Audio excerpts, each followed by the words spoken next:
ANOM, Awakening. The ANOM series, Book 1, written by Jason R. James, narrated by Owen McEwen. Kate stopped again. Jeremy. No. Jeremy turned around and looked at her. I'm not going to tell my mom about some stupid recurring dream about my dad. She doesn't need that. Kate rolled her eyes. Well, you need to tell someone.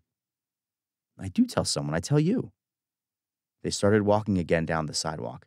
The group of boys playing at their snowball fight were just in front of them, but as Jeremy and Kate approached, the boys stopped and stood in place, one of them hefting a snowball in his gloved hand. It was a momentary truce to allow the two senior intruders time to pass. Jeremy and Kate kept walking, but as they went by, a heavy, wet snowball exploded across the back of Kate's parka. She wheeled around on the boys. Hey! Jeremy laughed. Then he dropped his backpack to the sidewalk and ran to the slush pile to make a snowball of his own. One of the boys, probably the one who threw the snowball at Kate, a short, squat little boy with carrot red hair and a million freckles dotting his face, ran up the sidewalk. Jeremy scooped up 2 handfuls of snow and started after him. Then everything seemed to happen at once. The boy broke to his right to run across the street.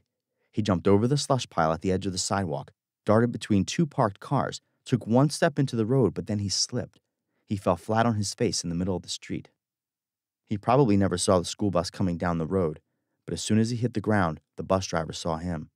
She slammed on her brakes, the wheels locked, and the whole bus started to slide. Jeremy reached the boy just before the bus. He bent down, grabbed him by the back of the coat, and in one motion he jerked the boy up and threw him back toward the sidewalk. But then Jeremy was out of time. He dropped to his knee, looked away, and covered his head with both hands, ready for the impact.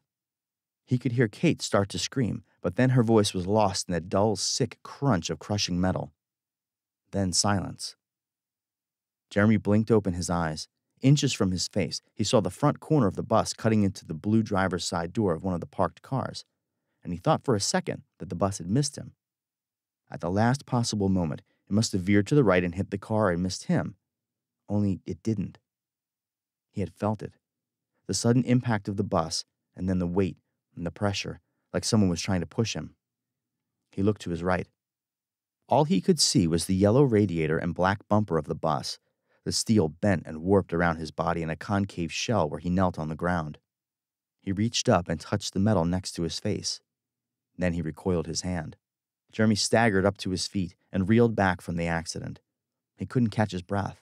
He was hyperventilating, gasping, fighting to take in air. He felt someone grab his arm. It was Kate. She was saying something. He heard her voice, but he couldn't follow the words. Why couldn't he breathe? A sudden thought. Jeremy looked down at his chest. Maybe he was cut, bleeding. He saw red, but his coat was red. Was he bleeding? He slapped his hand up to his chest. It was dry, no blood. Kate jerked on his arm again, and Jeremy turned back to look at her. He could see her panic. I can't breathe, he said between gasps. Katie, I can't breathe. His vision suddenly blurred into fuzzy gray, and he could feel his legs give out as he collapsed back into the street. His ears were ringing. Jeremy squeezed his eyes shut and then opened them, forcing himself to focus. He could see Kate kneeling next to him in the road. Her mouth was moving, and he knew she was saying something, but all he could hear was ringing. Jeremy swallowed hard and managed a last whispered word. Kate. But then his eyes blurred again, and it was darkness.